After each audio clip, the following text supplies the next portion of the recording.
Good morning, everybody. Welcome to this early session on what's next for Tech for Integrity, emerging opportunities, persisting challenges, and potential risks. This is a workshop hosted jointly by the World Economic Forum and Trinity College Dublin. My name is Daniel Malan. I teach business ethics at Trinity Business School at Trinity College Dublin.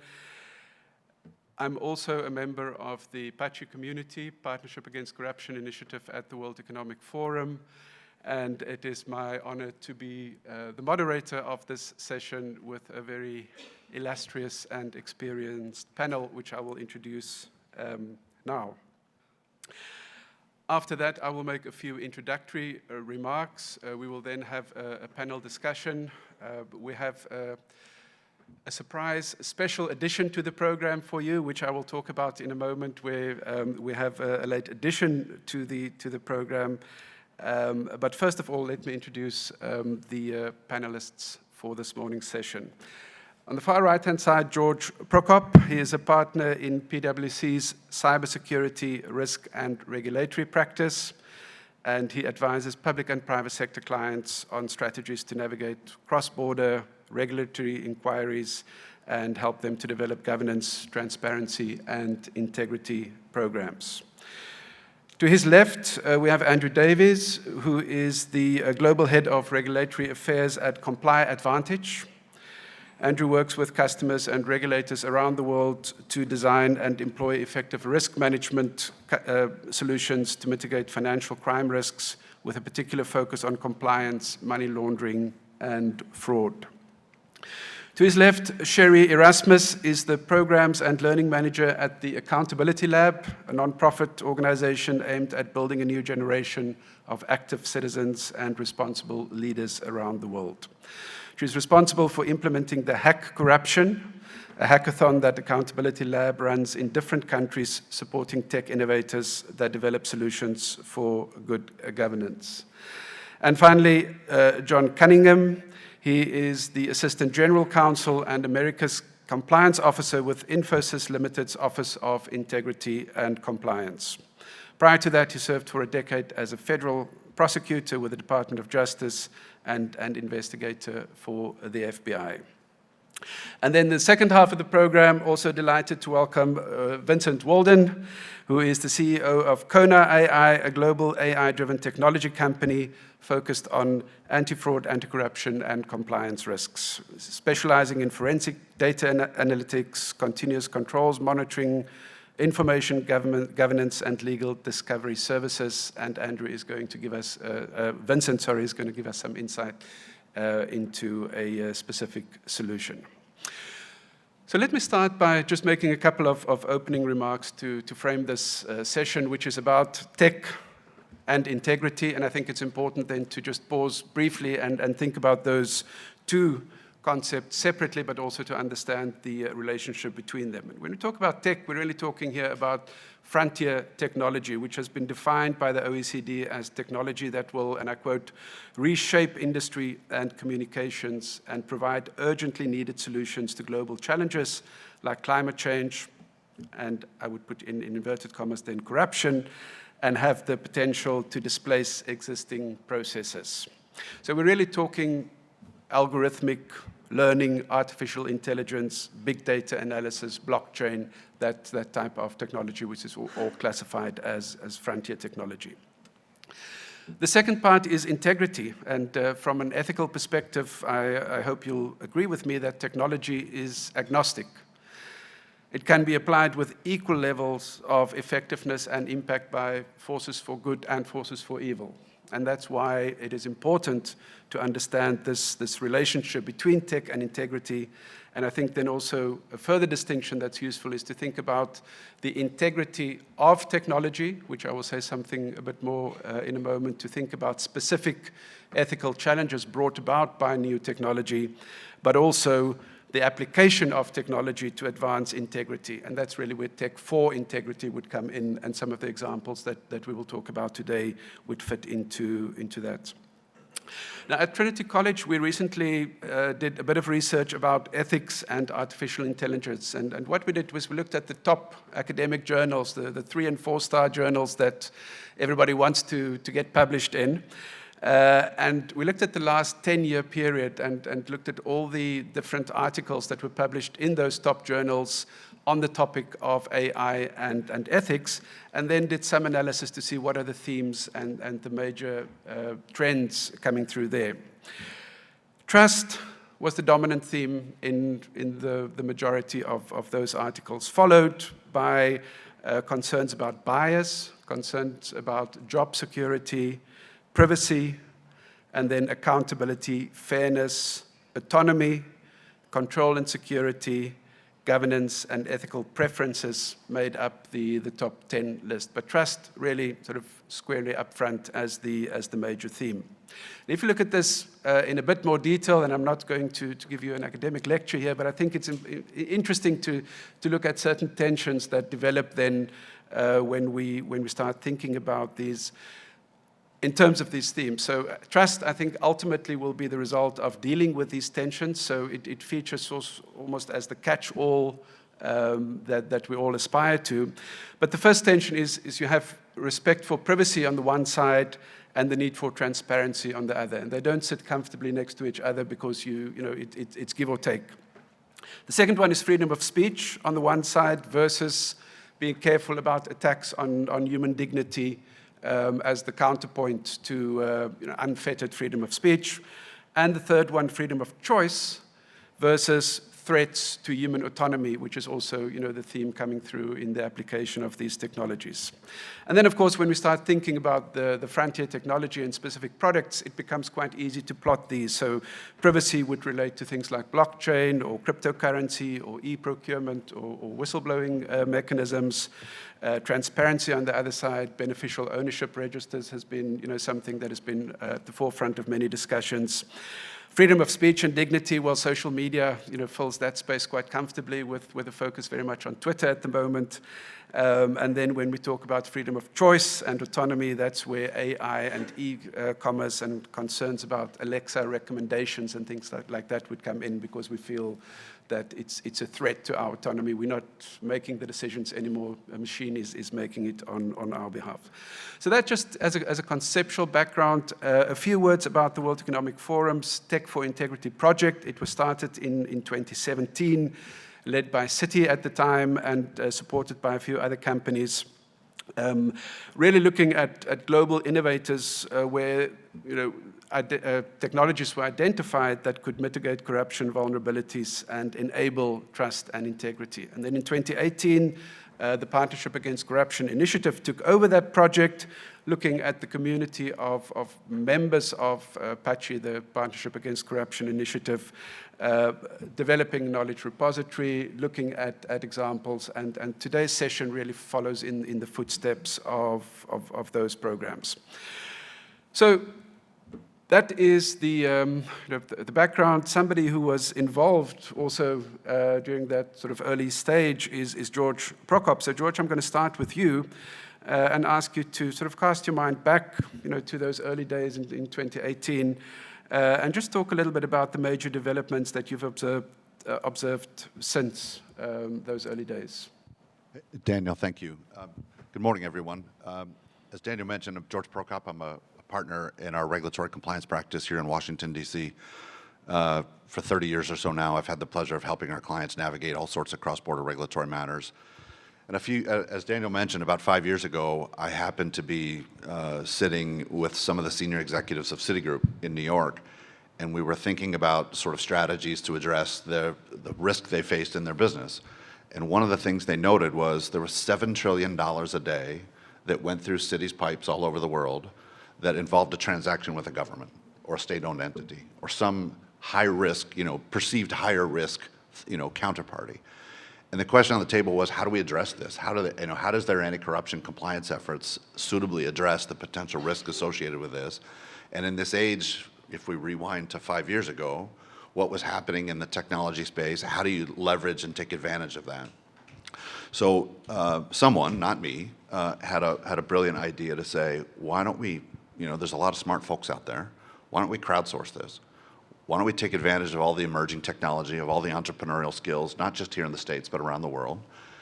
And Citigroup convened a group of private sector folks, of NGOs and public sector folks, to be able to sort of put together, and PwC and myself was the face of it from our firm, to be able to help think through an architecture whereby we sort of incentivize these young folks to be able to come up with smart ideas. And what resulted was a year-long exercise where half dozen or more demo days is what we called them, 100 or more entrepreneurs from around the world. We did these in Latin America. We did one in South Africa. Daniel, I think we did one in Dublin, in your neck of the woods, and Asia as well. And there were over 100 finalists, and there were amazing insights that were generated. At the time, if we think about what was happening, cryptocurrency, blockchain, digital currencies, digital wallets, those were the subjects of the day, if you will.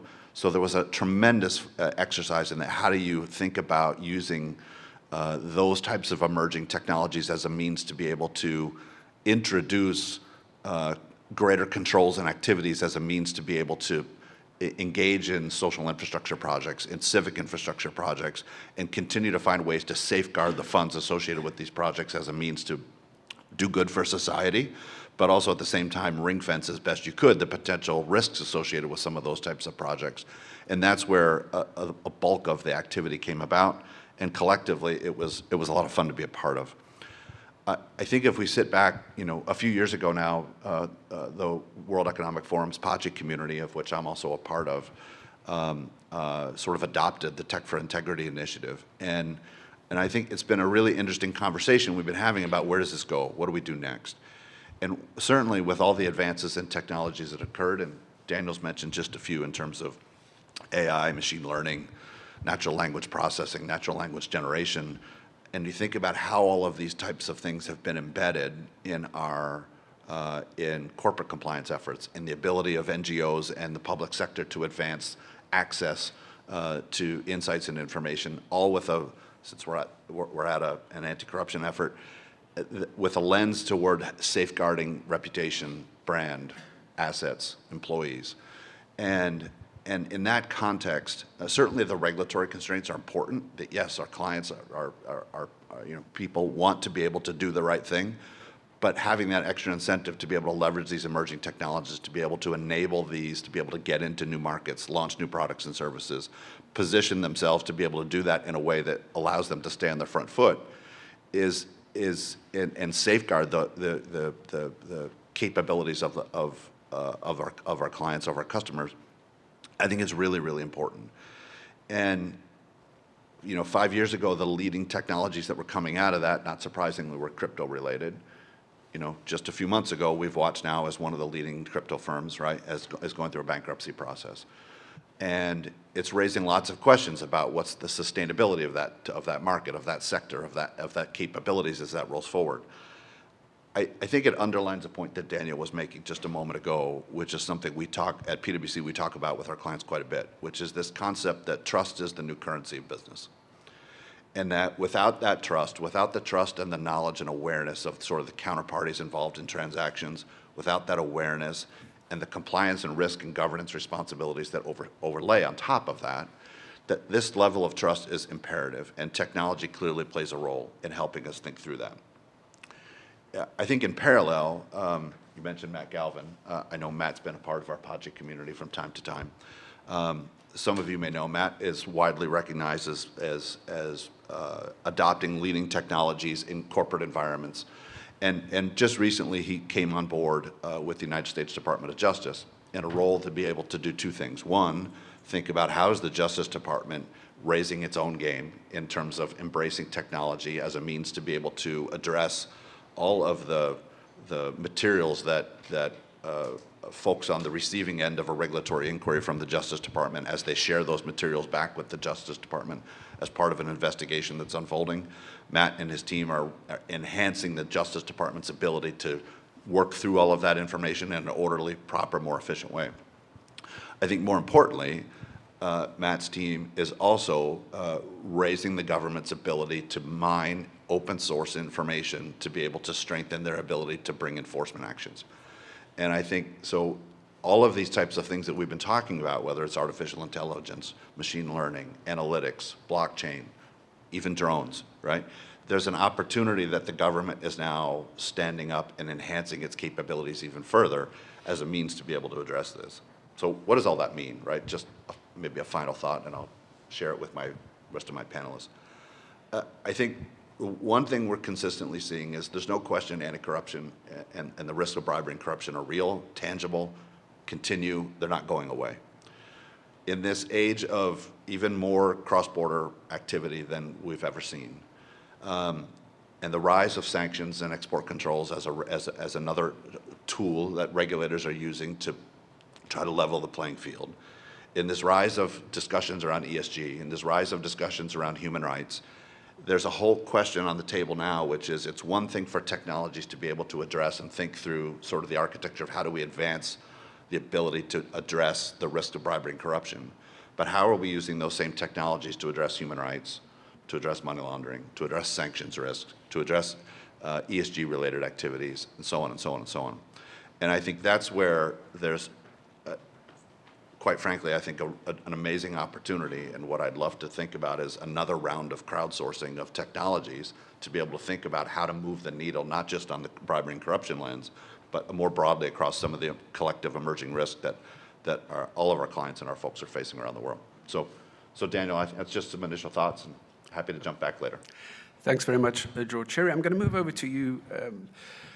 You work for a non-profit organization. I think, right from the plenary session yesterday, one of the things that we keep on hearing is that when we talk about these global challenges, they're too big for any one sector to solve on its own. We need public-private sector to work together. We need collective action. So from your perspective, I mean, how can the public and private sectors better cooperate, increase that cooperation to enhance this use of technology in this space? Thank you, Daniel. That's an excellent question. And there's no doubt in my mind that this problem needs and deserves a multidimensional solution. And really all of us, from our different perspectives, to play a role in building those solutions. So earlier this year, the Accountability Lab, with support from INL and endorsements from the WEF, launched Hack Corruption, which was essentially aimed at finding and identifying young people with ideas for countering corruption in different regions of the world.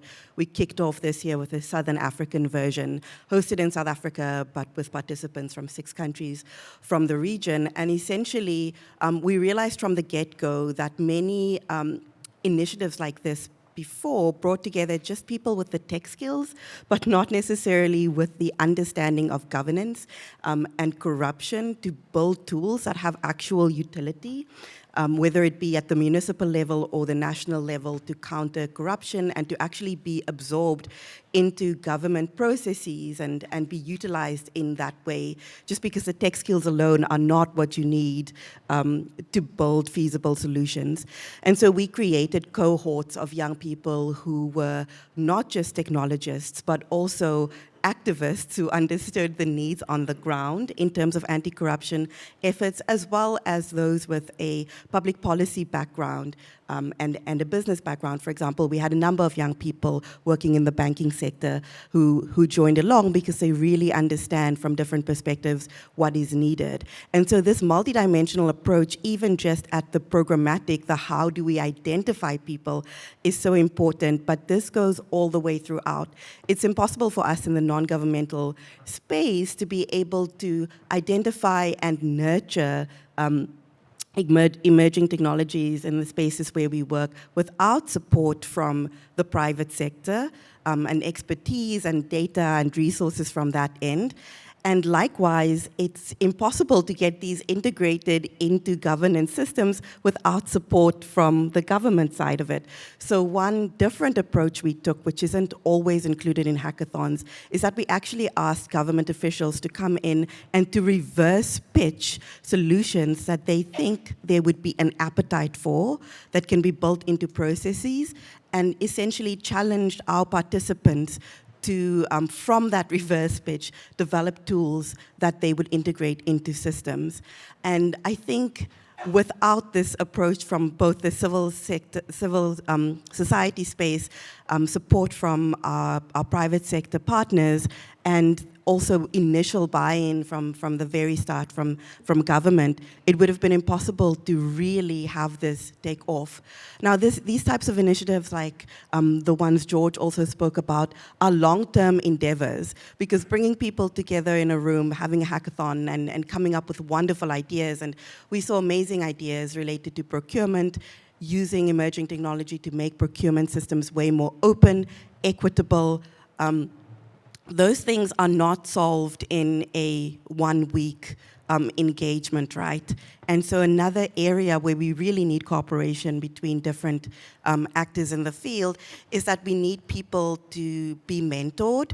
We need people to have access to data, which especially in the global south is not always as accessible, but we know that there's a lot in the private sector that can be really utilized by these young people with ideas. And additionally, it's impossible from my vantage point of working primarily in the global south to even talk about frontier or emerging technologies and how we use that in the fight against corruption if we don't mention that we really need support overcoming the digital divide. Because we can create all the tools in the world, but as long as large parts of the population do not have access to the internet, can't meaningfully engage in these tech solutions, and in many spaces where we work, even governments have a lot of their operations still in a non-digital format and completely offline. If we can't overcome that, then I think there are serious questions around the feasibility of tech and corruption, at least in the global south. Thanks very much for that. And I think it's incredibly important to understand that is often the first hurdle, simply to overcome that divide. And then you pointed out, some of the other requirements, I suppose, for success would be not to only have the skills, the technical skills, but the commitment to integrity, to want to make a difference, and then to know where the gaps are. So it becomes quite challenging. Can you perhaps give us, just one or two concrete examples? I've been very curious to find out from those hackathons, without going into the detail, but some practical, concrete examples of what people came up with. Yeah, so I think when we talk about emerging technology at the enterprise level, like many of my colleagues here are talking about, and at the civic participation level, it's very different, right? We think about things from a different perspective. And at the Accountability Lab, in addition to Hack Corruption, our Accountability Incubator, which really identifies and cultivates change makers from a variety of fields, but also the tech space, is aimed at identifying people who try to foster participation in anti-corruption efforts. And so I think there are a number of great examples of how we can get communities and citizens engaged in the anti-corruption fight, which I think is really important if we talk about trust. George spoke about trust as sort of the currency in the business world, and you talked about trust as well, Daniel, and I think it's impossible to build trust in a corrupt system without getting ordinary people engaged. So one of my favorite examples comes from South Africa, and a young person there who's in our accountability incubator, who's called Moepi Sitona. He created an app called Let's Talk, which really encourages and creates space at the municipal and provincial level for ordinary citizens and communities to report on the quality of, for example, infrastructure projects. And this is really important because I think there's a lot being done, and we saw this in our hackathon as well, around procurement systems, right? Making that contracting and the tender process more transparent so that at least at that level we know that people have equal opportunities, and that nepotism and other corrupt forms that take part in these processes are sort of mitigated. However, there's another layer down to that, which is at the community level. So once, for example, an organization, even in a very equitable and transparent way, got a project to, for example, build a new clinic in a community, what happens there? What's the actual quality of the work, and how are we creating feedback loops around that? So again, this is a very different example to the enterprise level, but I think if we are to think about trust as an antidote to corruption and being a really important part of the social contract, we have to get down to that citizen level. And so I think apps like Let's Talk that gets people engaged in that level on the quality of what's actually being delivered at their doorstep is really important. From the hackathon itself, we gave people a number of challenges, and it's interesting that the majority of our participants lean towards working on procurement. And I think that is because it's such a tangible issue for all of us. Anyone from any country can understand how procurement and the murkiness of procurement processes can have an impact on service delivery. And I think it's really about those intersections, right? It's not just about talking about anti-corruption and getting people engaged in that and creating apps around that, but having people understand that this is a service delivery issue. And that's what we saw coming through the Hack Corruption project, especially also in terms of creating apps that make it easier for people who are often denied access to processes, like younger technologists who have not been around the contracting process for a long period of time, or female-run organizations, again, who don't always have access to existing processes to come on board. Great, thanks very much, Cheri. John, I'm going to come over to you and ask you, from Infosys' perspective, a little bit about sort of compliance systems. I know when we talk about tech for integrity, it's important to understand that it's much more than compliance. We've recently done some other work also at the World Economic Forum, where we published a white paper on the rise of the chief integrity officer, where we're certainly seeing the trend globally that people responsible for integrity in organizations, they move beyond the traditional compliance role to look at ESG issues, at human rights, at sustainability issues, etc.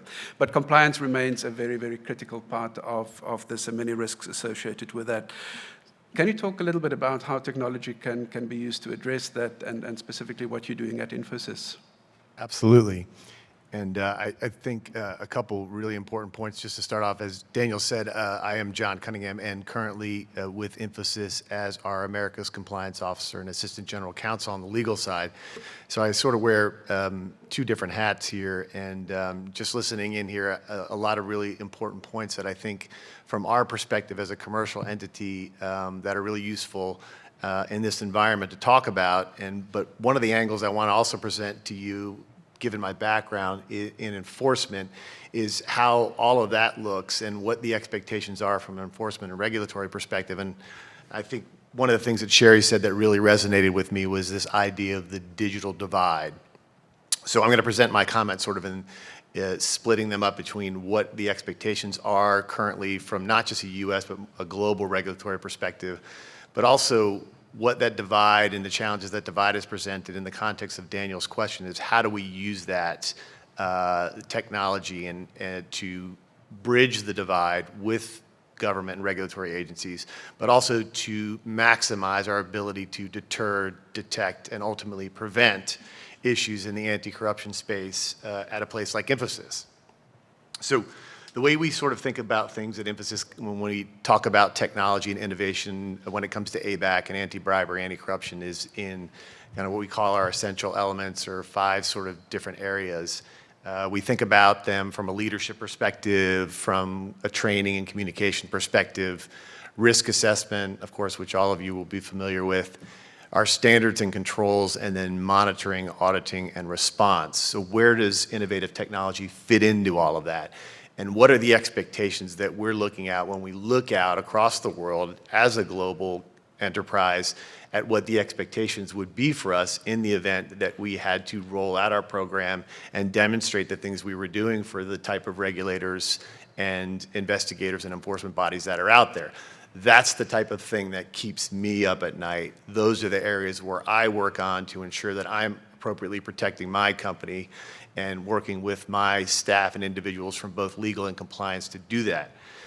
So when we talk about incorporating technology, the biggest hit that I've seen since I left the government, and then after that I was 15 years as a law firm partner for global law firms, is in the area of monitoring. So we hear a lot about KYC, AML, and those areas, and when I sat across the table from DOJ or from the SEC during my times in negotiating settlements on the defense side and on the government side, one of the first questions that would always come up, particularly recently in the last 5 years, is, what is your company doing with respect to monitoring? How are you doing oversight, and how do we know that once things are put into place that they're properly being reviewed, monitored for exceptions and the types of things that we worry about as regulators that could create problems for you and for us? And I found that one of the most innovative technologies that Infosys has been able to incorporate, and where I think we've actually, of all the horrific things that came out of the pandemic, one of the small silver linings has been this uptick in innovative technologies on the monitoring side. So we've incorporated real-time monitoring when it comes to transactions, relationships with vendors, relationships with third parties, so that we've got automated monitoring that's happening on a real-time basis. So when there are exceptions in payments, when there are things moving in an area towards government exchanges and things that may not have been picked up on original screening reviews, they're getting picked up on the monitoring side. So incorporating monitoring technology has been priority number one, and one of the first areas that we've really used to enhance our program so that we are deterring and detecting on an early basis. Another area is with respect to risk assessment. So risk assessment's been a challenge, as it is for most commercial companies, and we use that as a baseline for enhancing our program as we go forward. And one of the things that we've done to incorporate technology is use data mining, data collection, prioritizing our different compliance areas so that we can then look to the areas we want to enhance our program and do it on a risk-based analysis. And bringing in technology to risk assessment, particularly on the data mining thing, has been particularly effective in cordoning off those areas across our international spectrum, our international scope, where there is the most risk, and then effectively pushing our resources into those areas where there's the most risk. And technology has played a key role on risk assessment. So monitoring risk assessment, very important. And then something as basic as training. We all talk about training, and I will tell you again, in my many discussions and negotiations with the government in working to settle various ABAC, FCPA, UK Bribery Act type controversies, one of the other initial questions we always get is, what is your company doing with respect to training? Now, I'm speaking in my prior life as a law firm partner, not with Infosys. Luckily, we haven't had that issue at Infosys. But in my prior life, that question comes up: what are we doing in terms of training? Again, I think a lot of companies on the commercial side, based on my experience with the government and also in private practice, is that many companies sort of take training for granted. So we onboard individuals, we provide early code of conduct type training, and then we sort of let them sort of go into the ether, and not much happens after that. So what Infosys has prioritized is not just regular training, but regular risk-based and computerized training. So we mix the combination of computer-based training, mandatory on an annual basis, with risk-based in-person training. And so we're combining that technological component, but also with the human touch of in-person training. And I think, again, going back to a really good point that Cheri brought up about this digital divide that I mentioned earlier, this is an area where we can make, I think, tell a very good story about what we're doing on the training front, because of the fact that regulators in the United States and elsewhere have not yet caught up to this idea of high-tech training. So when we explain or roll out or help the government understand what we're doing on the technological side, innovatively with respect to training, and we combine that with the in-person training we're doing, it's easier to tell a better story and also to bridge that gap that the government is currently experiencing when it comes to innovation and technology. Same thing with monitoring, like I mentioned earlier. The government is not, cryptocurrency is a great example of where it was very challenging for the government to catch up to what the cryptocurrency environment was doing in terms of technology and in terms of trading. And having technological companies now that are there to help assist in bridging that gap. And a very important step that's just happened here in the United States with respect to the Department of Justice a few months ago is the hiring of a commercial digital technologically driven expert to serve as the compliance expert now at DOJ. That person now will sit in at negotiations and discussions with companies when there are ABAC or FCPA issues, and they will have expectations about what you're doing in terms of technology. So to the extent that you're incorporating technology and combining that with those sort of classic tenets of what's expected from a compliance perspective, those are the things that the government is looking at. And technology is really becoming more and more important. But a huge part of that is us educating the government about what's available and what we are doing. And so I really thought that's an important point about bridging that gap. Thanks very much. We have to move on in the interest of time. I wanted to ask something about beneficial ownership registries, but I think we'll keep that for a little bit later, and also I want to get into the Q&A as soon as possible. So Andrew, I'm going to move over to you. You're involved in the RegTech space. From Comply Advantage's perspective, well, firstly, perhaps tell us, just a little bit about, what you do, and then also what do you, see as gaps and opportunities in this really important space? Yeah, sure. Thanks, Daniel. I'm sort of super inspired to be here today. One of the things that I often talk about is the sort of moral imperative, and it goes to something that Daniel had mentioned, this notion of a tone from the top. You have to have people that want to do the right thing. So I'm inspired that there are so many people here that are here to figure out how we can all do the right thing with respect to bribery and corruption. I also like something that George mentioned about the notion of using technology to manage multiple areas of financial crime. So we know that bribery and corruption is a predicate crime for money laundering. As John mentioned, there's a vast amount of money that's laundered through the global financial system. 2 to 5% of global GDP is laundered through the financial system annually, according to the UN. Transnational crime, which is organised crime, criminal activity facilitated by organised crime groups, is worth around $1.6 trillion. $1.6 trillion of illicit funds flowing through the system. They're shocking numbers. But I just want to step back to something that I use all the time and drives me every day. So Daniel mentioned, what do we do every day? At the opening plenary session of the Financial Action Task Force on money laundering in 2020, they had this mantra. The mantra was, stop money laundering, save lives. So we talk about technology, we talk about data, we talk about all of these issues, but remember, these are human stories. So what you're doing every day is not only managing risk for your organizations, but it's also supporting that moral imperative to stop the impact of bribery and corruption on the economy, and then also limit the impact on people's lives. 90% of the deforestation of the Amazon is illegal, leading to billions of dollars in illicit funds being funneled into the legitimate financial system. So my name's Andrew Davies. I'm the Global Head of Regulatory Affairs for an organization called Comply Advantage. And what we do is curate data where it's available, notwithstanding the need for education in areas where we don't have so much digital data. We talk about the digital divide. We're using that data, and that's the fuel that's driving the technology. Right? We're overwhelmed with data. Everyone in this room, every second during this session, is generating on average, this is a statistic from Northwestern University, generating 1.7 megabytes of data every second. So in all those people, your phone's buzzing, you're sending a WhatsApp message. There are 46 million WhatsApp messages sent every day. That actually could be every hour, frankly.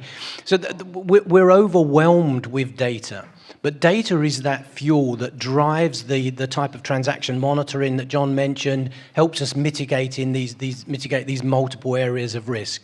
So what I do in support of that moral imperative is try and curate the data so it is consumable and usable to manage different types of risk. This isn't an intractable problem. Right? We have data, we have the technology to support this risk mitigation with many of the organizations here and certainly represented on the panel here. We have the ability to do this. It needs to be driven by a tone from the top. Obviously, we see legislation in the guidance from the US administration around managing the risks associated with bribery and corruption. So we have the wherewithal to manage these risks. We also live in a world that's going through a transformation, right? $300 billion is transferred in a de facto real-time way across the SWIFT Global Payment Innovation Initiative. Money moves more quickly, it moves into jurisdictions that may try and obfuscate the source of that money. So with the technology, not only needs to be driven by the data, but it needs to access, as George mentioned this sort of, you need to be able, actually I think John mentioned this, you need to be able to analyze this data in real time to stop that illicit flow of funds. And financial crime is a function of a number of things. It's certainly a function of disruption. So as you see disruption in the industry around the provision of different types of financial services in particular, that drives the entrepreneurs who are in that criminal world. And of course, the criminals and the people that are perpetrating this criminal activity, they're not worried about other types of compliance obligations or CFPB or privacy. They're singularly focused on conducting their criminal activity. So we live in that world of disruption. We live also in a world where we're just sort of overwhelmed with this data, and that has to drive the technology. Now, 90% of all data that's stored on computer systems globally is duplicated. So we live in this sort of world of data where it's completely duplicated. So that notion that John mentioned about curating the data so that you can, and doing that data mining so you can get accurate data to drive your risk mitigation is super important.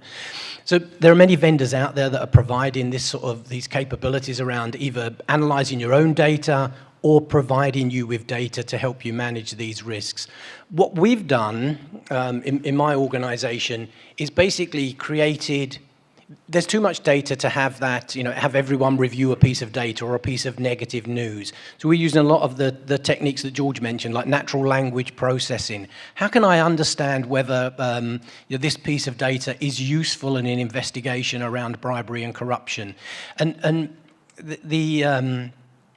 then making inference on that data using different types of machine learning techniques. So I think Daniel mentioned, the notion of hackathons. We participated in one of the PwC-sponsored hackathons at the anti-money laundering event held in Vegas in September, October.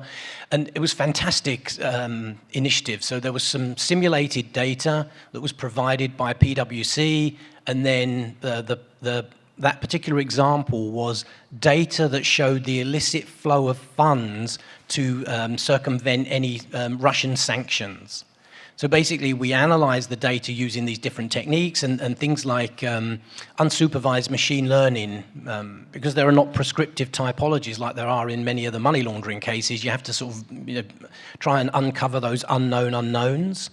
And we use different types of clustering techniques to look at, what is a normal flow of funds? What is something that is, generally legitimate? And what is an anomaly given that sort of context and that clustering? And those are the types of techniques that you can use to that sort of monitoring. And we're not only looking at transactional data, but also non-transactional data. If you use that data, then you can mitigate that risk, and then you can support that moral imperative that really is the thing that drove you to actually get up today and come to this session. Thank you so much. We're coming towards the end of the panel discussion. Then we're going to move to Vincent and then open the floor for Q&A. So I want to come back to George for a final sort of question before we wrap up, and that's linked to the third part of the topic for today, and that is talking about the risks. It's very easy to get excited and hyped by technology and all the great things that can happen. But to be realistic, we have to be honest about the downsides as well. And I promise you're going to end on a positive note today, but just to wrap up this part, George, perhaps a few words about the downsides and the risks. Thanks, Daniel. Well, there's an obvious downside in what we're seeing happen. I mentioned the crypto exchange, right? There's an obvious downside that's occurring there, right? We're watching presumably the liquidation of, one of the big cryptocurrency firms. In part because of regulatory concerns, in part because of this foundation of trust that we were just talking about throughout the course of the panel this morning. I don't want to get too far down that pathway. I think I know you asked us this question about sort of the downside of this. I'm actually much more optimistic about sort of the whole path forward. I think through, and certainly in my professional lifetime over 30 years, from certainly starting before the days of even laptops, to now to the point where, the capabilities that exist within all the phones that are in this room are remarkable. And I think about the opportunity. One of the things, Cheri, you mentioned, I'm really curious about this app, this Let's Talk piece. The idea to sort of embed that capability and the emerging technology, not just in the hands of companies like Infosys and myself and Andrew, some of the things that you do, but embedding that capability in the hands of the people and the civil society and the NGOs that are on the ground watching as the eyes and ears associated with these projects that are happening across the globe is really fascinating. And I think there's a tremendous opportunity as we look ahead to be able to empower, leverage the ability of technology to empower day-to-day citizens, as they're engaging in society, as they're engaging with local government, as they're engaging with local business, as a means to be able to help promote and raise awareness of these issues. So there's no question there are downsides, there's no question there are risks, there's no question the regulatory community is advancing its capabilities, but I'm quite optimistic about sort of the role of the technology community and what's happening and the opportunities in front of us. So I'm excited about it. Great, thank you so much. Now, time to do a bit of a deep dive and look in a bit more detail at a practical example. So I'm delighted to invite Vincent Walden to the stage, CEO of Kona AI. He'll introduce himself, and the floor is yours for the next 8 to 10 minutes. Thanks. Thank you. Yeah, and I'm going to put my little timer on because I want to be under 10 minutes so we have time for Q&A. Apparently, you guys are a very important audience. I got a call from Matt Galvin last night, and I was having a Jeffersonian-style dinner in California last night, and he said, Vince, can you be in D.C. in the morning and give a presentation? Wow.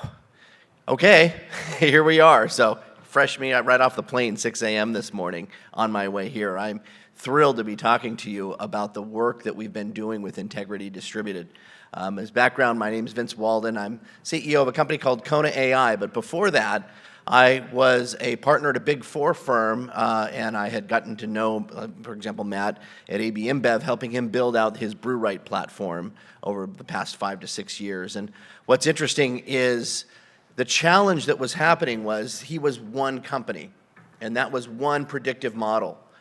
And the vision that he gave when he presented this same concept at Davos 2 years ago with his boss, Carlos Brito, the CEO of AB InBev, was what if companies could collaborate in a shared distributed environment without having to share the underlying data, the attributes and risk profiles of a potentially improper payment.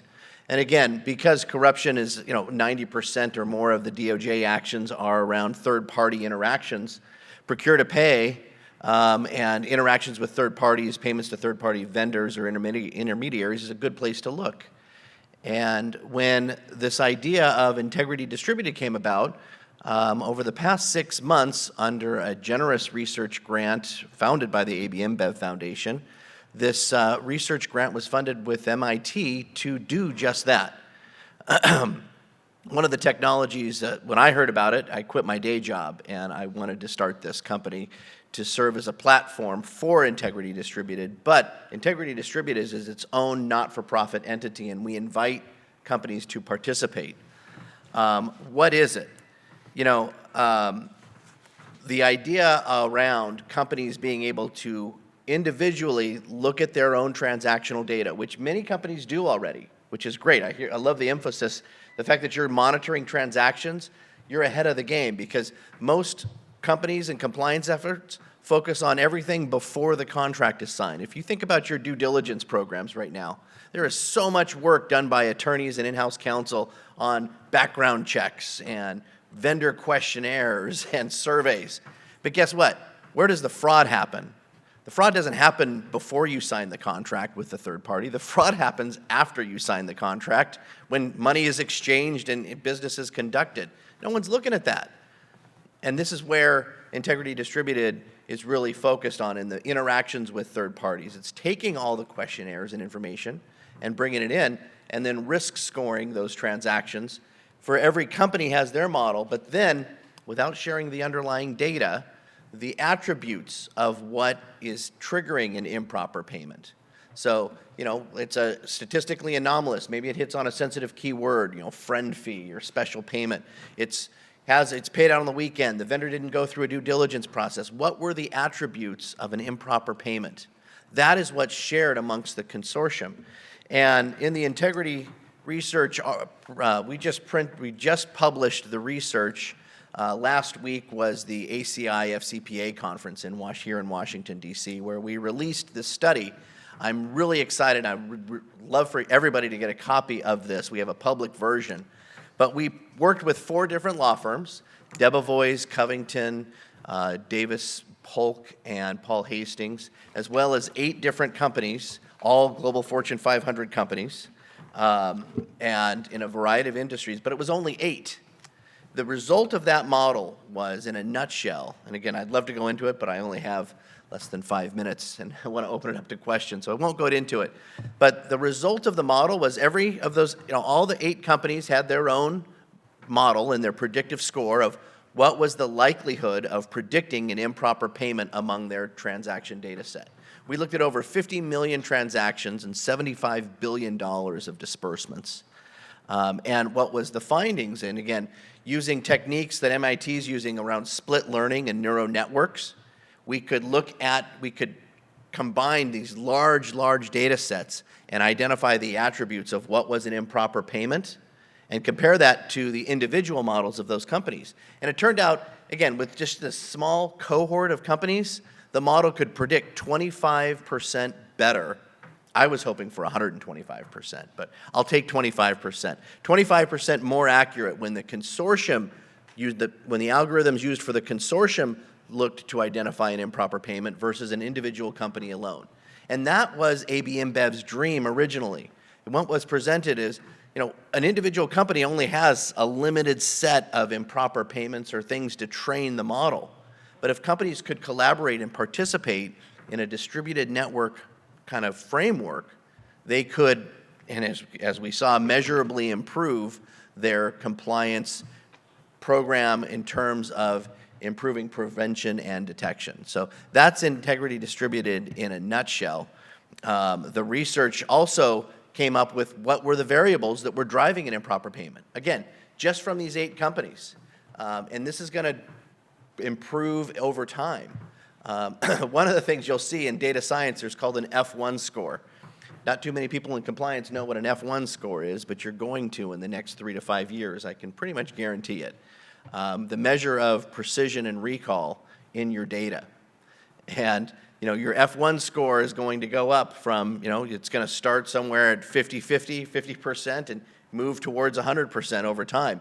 When we found, and this was what was really cool, and I challenge companies to look at their data now, when you have your predictive models, or when you have even just doing some transaction monitoring, if you have known high-risk transactions from previous investigations or models, you can immediately take those transactions or high-risk vendors, put them into the model, and your F1 score immediately jumps. And when we saw one of our participants who was vocal in the study is ABB, a Swiss company, and they're fantastic. They were a great research partner of ours. And again, many of you know they've been in the news. But when we took their transactions and we took their high-risk vendors, their model went from immediately 50% over to over 70% in terms of precision and recall. It was very exciting. Other companies like 3M and Panasonic, Albemarle, there were several other companies participating, and we all saw the model jump when they could contribute their high-risk transactional data. So with that, I don't want to get too much time. I really appreciate the opportunity to tell you about this research. And again, we will make the public version of this research available to everyone in the room. We want this to get out, and we invite governments and organizations to collaborate with us. The model's okay right now because it's just 8 companies, but imagine if it's 100 companies. I'll conclude with this thought. Again, last night I was at a Jeffersonian-style dinner in Ojai, California.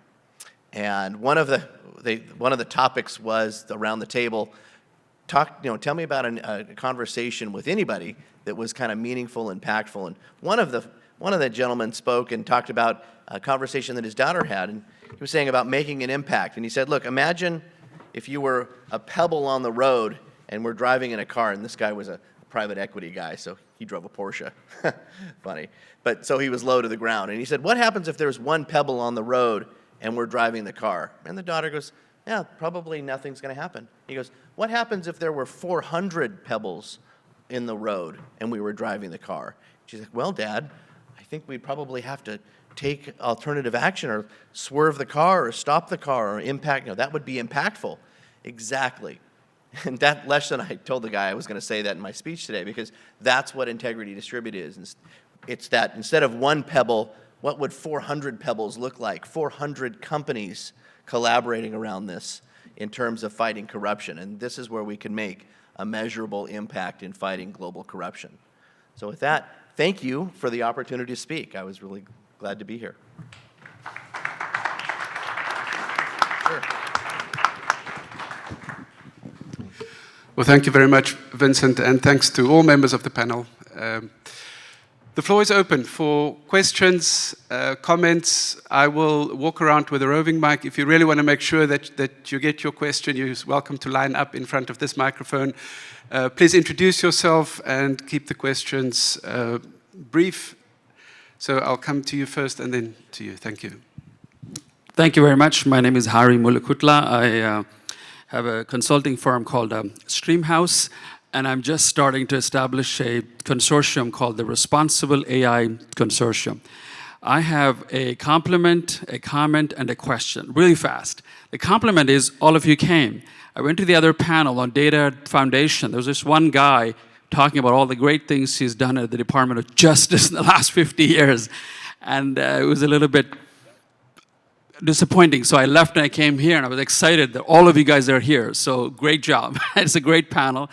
And my comment on the downside of technology, I respectfully disagree. I don't think the cryptocurrency was a downside of tech. It's a downside of greed, lack of regulation, and human beings. People are going to do exactly the same thing when you don't have an environment where there's accountability and proper use of technology.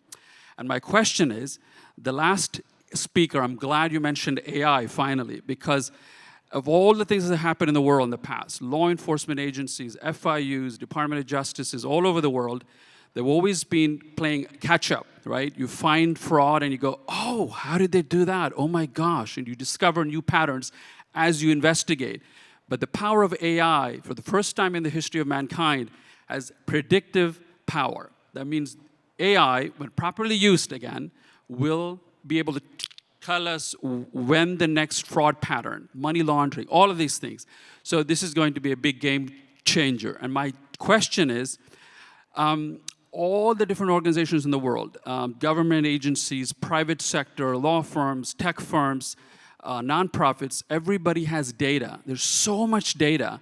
How can this data be combined?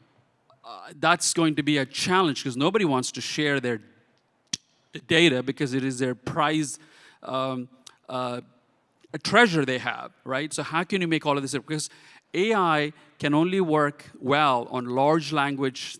For example, you've seen the buzz of ChatGPT in the last 2 or 3 days. AI needs a lot of data for it to be accurate. Otherwise, it'll be wrong. So I'll leave that with you. Thank you. Thank you. Let's take a few more questions, and then I'll come to members of the panel who want to respond. Thanks. I'm Luis van der Laan. I'm Executive Director of Transparency International Netherlands. We are very much looking forward to using all of these amazing technologies to fight corruption, promote integrity. So I have a complicated question, which is, what do we do first? What do we give as a priority?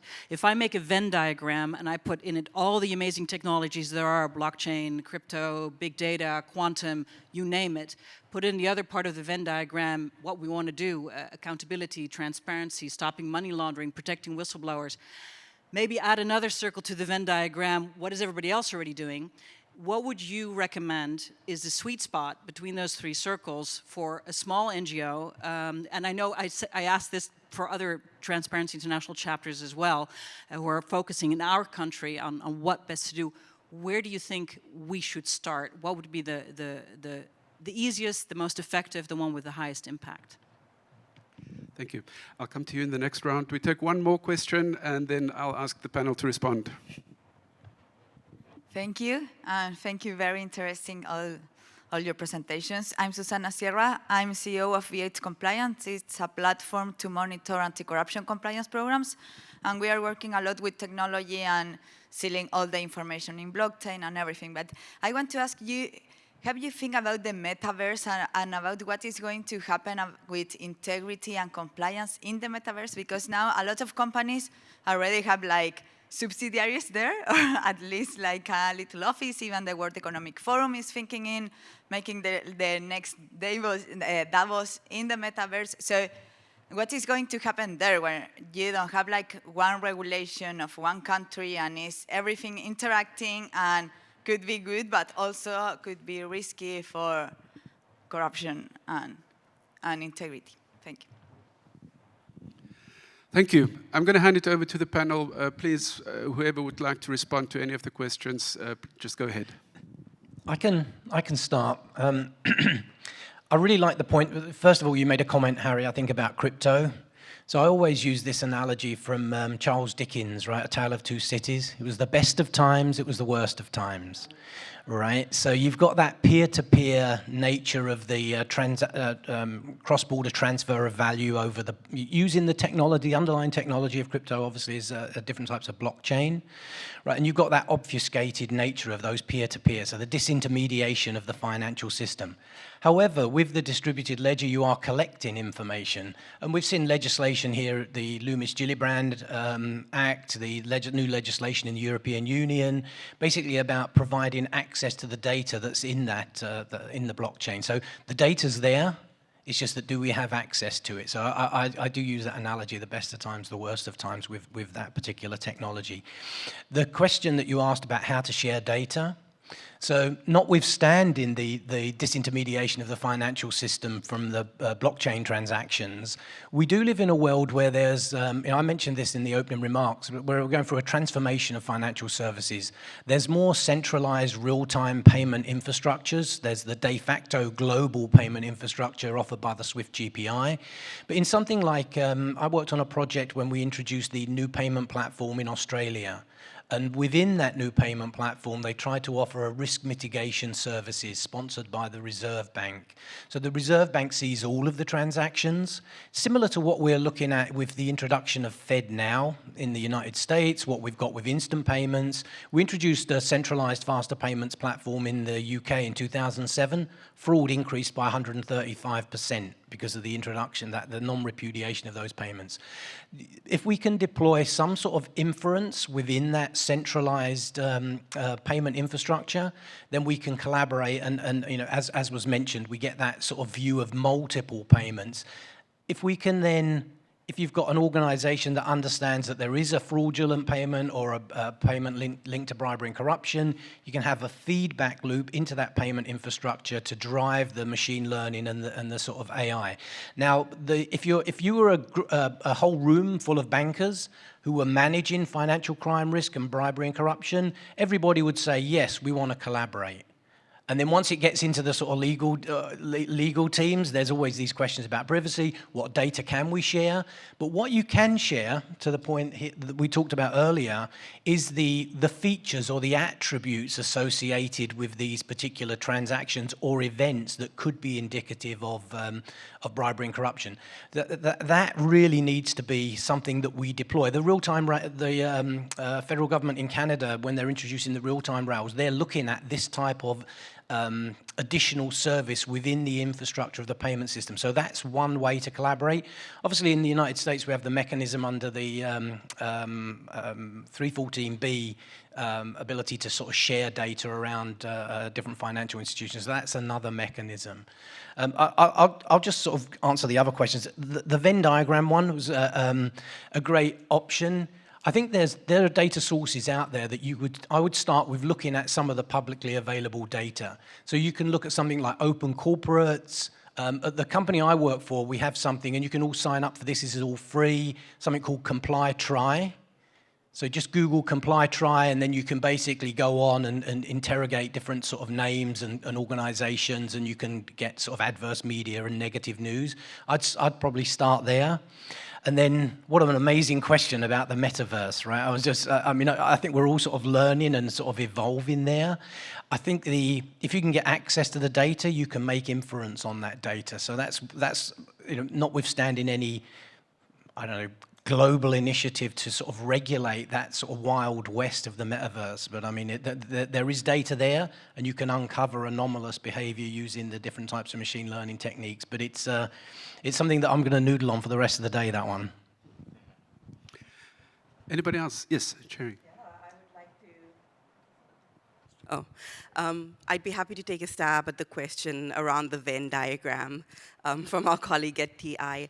I really just don't think that there is an answer, especially because you said that you're asking for TI chapters all over the world. And in my experience of working at the Accountability Lab and currently across 12 countries, is that contexts differ and that you have to really make decisions based on the context and also on the capabilities of the specific civil society organization. So, for example, one thing to consider is what's already happening on the ground. If you're working at the citizen level, what are people already talking about? What types of change do they think is really important to rebuild that trust or to monitor what's happening at the government level? But also, where can you have the most influence? Are we talking about working on grand corruption sort of at the national level?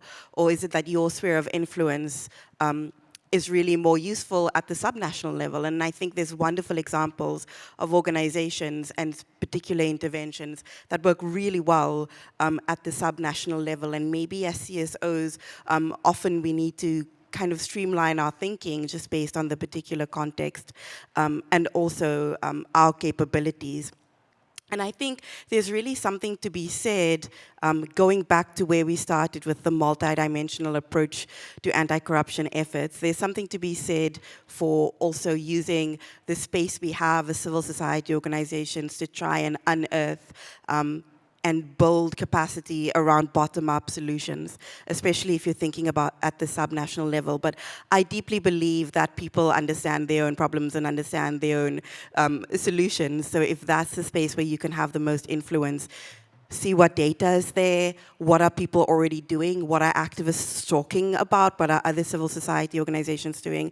And just as we talk about businesses working in consortia and sharing data, I think there's also a real need for CSOs to partner effectively to make the best use of our skills and spheres of influence at that level.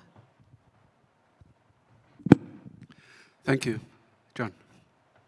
Just a couple quick add-ons to that. I think that's a terrific answer to we seem to be caught up on the Venn diagram question.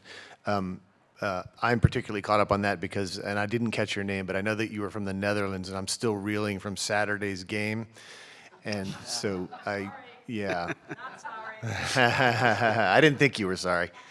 I'm feeling quite sorry, actually. But I think it is a great question. And just to parlay off what they've both said without encroaching on what they've said, I think what ultimately the objective here, again, with my enforcement hat on, is that we want to get the data that's ultimately going to provide the information that's going to give us a risk assessment and review, because once we have that information in hand, that's going to inform the types of decisions we make, whether it's a commercial entity, NGO, or whatever we do with respect to enhancing. So it's the collection of the data in the way that my colleagues have talked about it up here, but ultimately for purposes of risk assessment, which will then inform what we do with the data going forward. So we can then prioritize based on that information from a risk assessment perspective. So I just wanted to add that component from a regulatory perspective.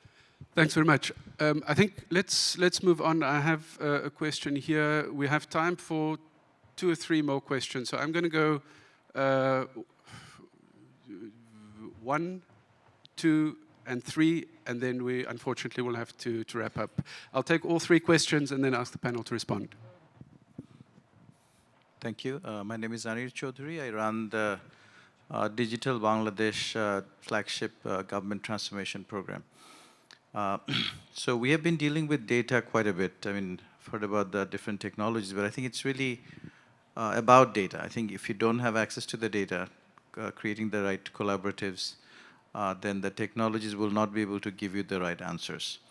Now, in terms of data sharing, so corporations have a lot of data, governments have a lot of data, we have a lot of data floating around in social media.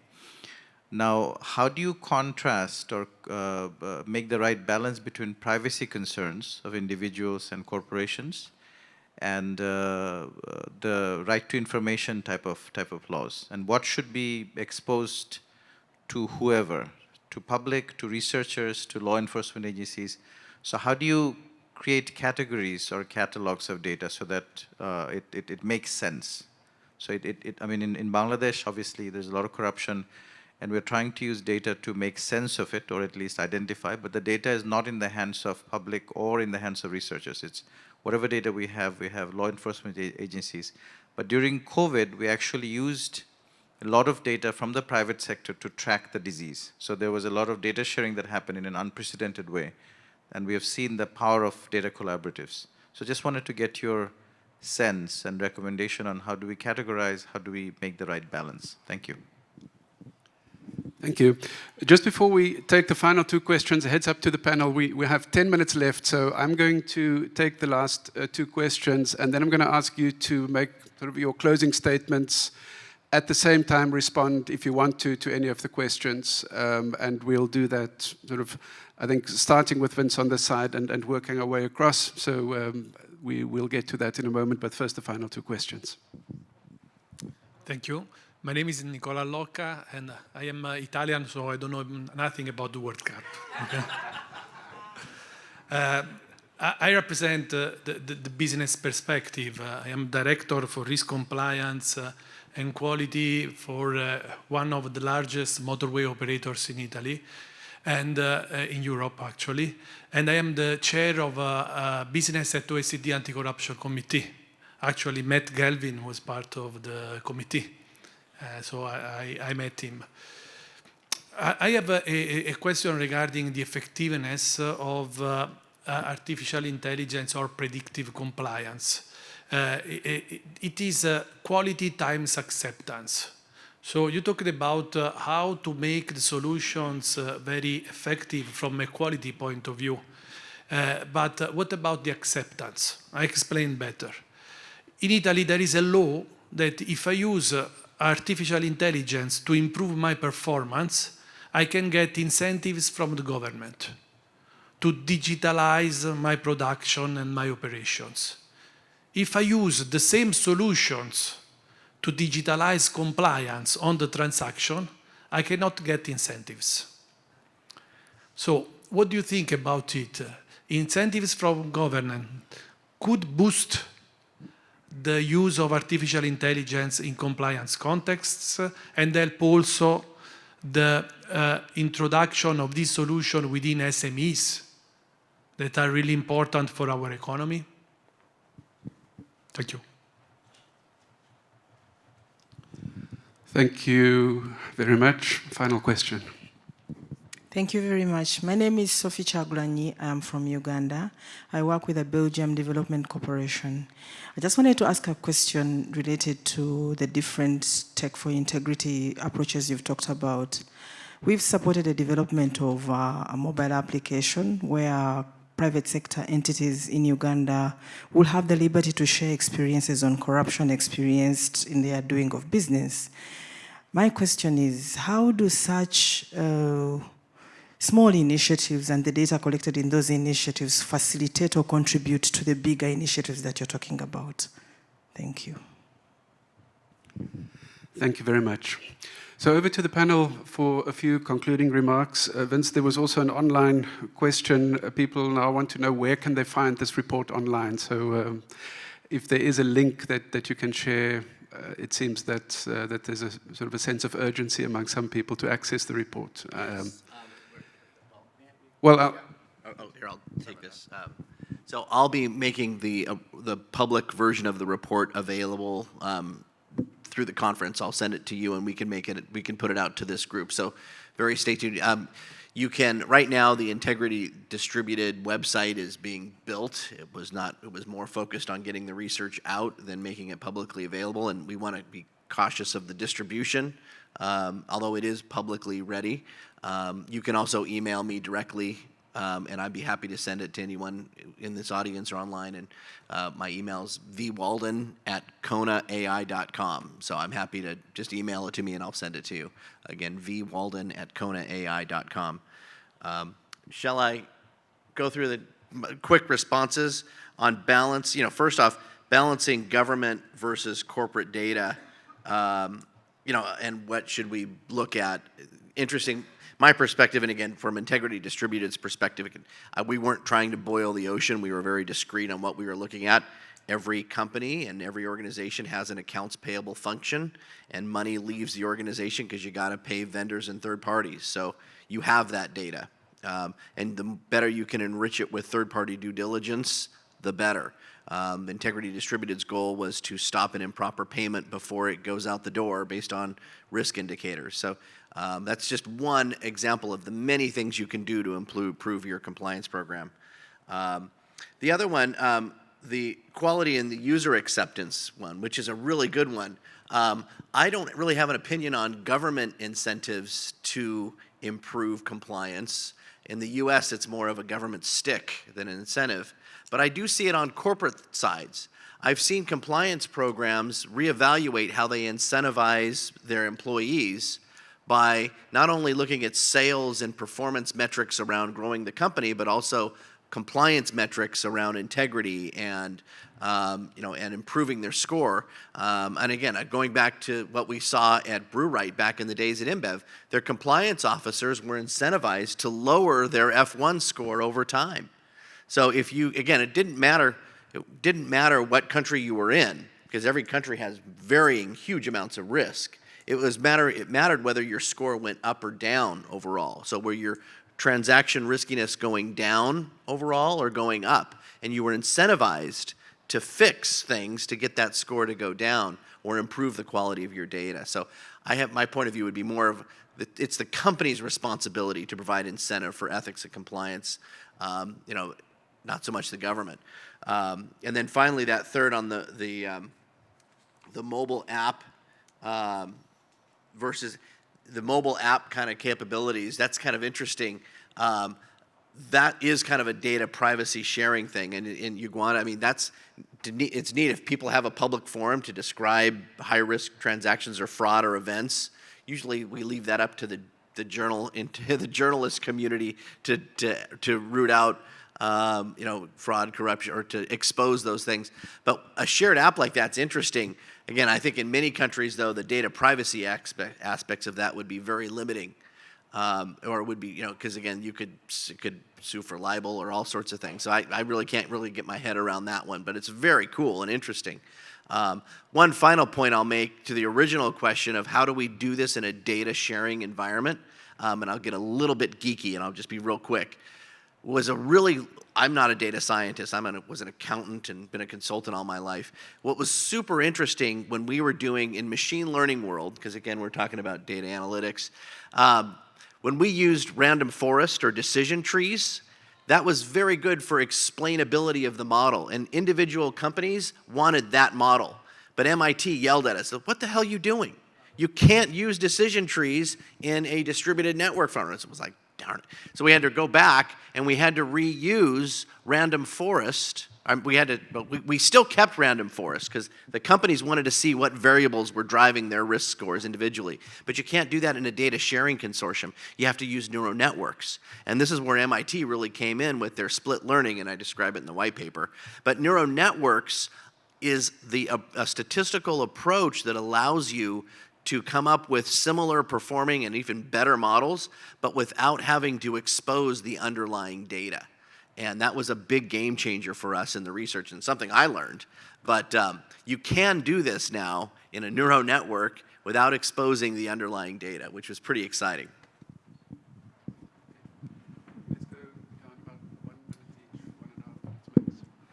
Well, let me just say, in wrapping up, I think in terms of what we wanted to say, I covered those grounds, and I wanted to add one addendum to a very good comment that was made here with respect to government incentives. And just a quick, not correction, but there are incentives from a U.S. and regulatory perspective to utilize technology. It may not be specific to AI, for example. There's nothing written that says if you incorporate AI, for example, we will offer incentives. But the way that it works on the U.S. side, from the sentencing guidelines and other ways, if you're incorporating the latest technology and therefore getting the very best data that unearths the issue or the corruption that's happening, you will receive incentives via the sentencing guidelines and reduced penalties and things like that. So that's kind of the way it works on the U.S. side. I just wanted to mention that to you, and I think it's a really, really good idea, and there's more space for that in the United States and across the world.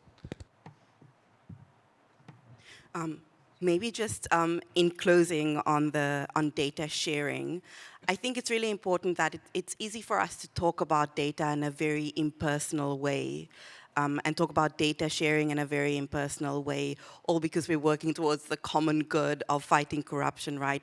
But it is really important, especially when we talk about vulnerable groups in the Global South, where there's differences in power and economic power and all sorts of different things, that we do look at data responsibly, acknowledging human rights and rights to dignity and rights to privacy, because at the end of the day, people's data touch on these very notions where we started around like moral imperatives and also trust. And much as though we can create tools that ultimately, build systems that mitigate anti-corruption, we can also erode those very things that we are striving for. Yeah, I'll just wrap up on those questions. So when you're looking at what data you should be accumulating, I always go back to sort of mathematical principle that I learned at university, and that is capture what is necessary and sufficient. What you need, but only go to that point where you've got what's sufficient. And then you have to worry about things like, I don't want to collect racial information or gender information, which could drive bias into a model. So that's the sort of guiding principles I have around data.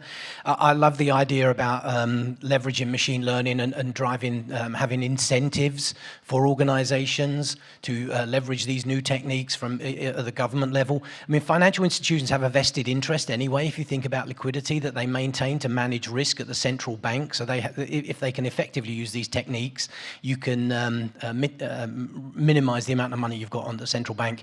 I sat down with a head of a financial crime unit from a large US financial institution this week, and I was talking all of my stuff about the moral imperative, let's do the right thing, and he said, how much does it cost?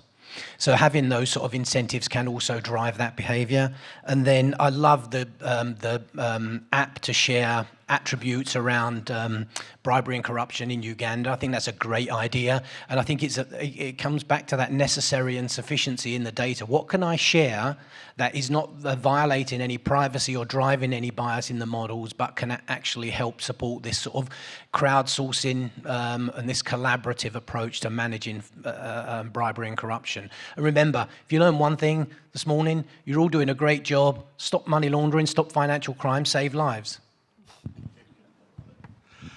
A couple quick thoughts. One, the metaverse point, I'm kind of fascinated by that. It's been an interesting topic of conversation in our shop with not an easy answer to it. The government incentives point, I think, is really quite intriguing. Agree with my friends here who have shared some of their thoughts about what's happening here in the States and beyond. Another fascinating bit. The woman from Uganda, I mentioned what some of the things Cheri was talking about from South Africa. I'm really intrigued by the idea of putting technology in the hands of the people on the ground, right? Enabling them to help contribute to make a difference. The gentleman from Bangladesh, we've gone almost an hour and a half here without really any meaningful conversation about UBO and transparency and so on and so forth, which is probably unique from a technology panel focused on corruption. But it's, your question struck me in as much as one of the things that, if you were in the room when Jake Sullivan was speaking yesterday, he talked about the US and the Corporate Transparency Act that's being promoted. It's a step forward. There's a lot more pathway yet to go in America if we really want to be serious about this. At the same time, just a week or two ago, we had a decision in the EU that effectively started to prioritize privacy over transparency. And I think so there continues to be this balancing act between transparency, data privacy, information security. How do we go through that balancing exercise when at this, for all of us in this room, we're focused on trying to do the right thing and continuing that exercise to make sure that we're safeguarding the collective assets and people involved in our institutions. So it's a really challenging conversation and so much more to come. But I just want to say thanks to everyone for the opportunity. It's been a lot of fun. Well, thank you very much. We're out of time. I'm not going to attempt to summarize the session. A few final comments from my side, things that stood out.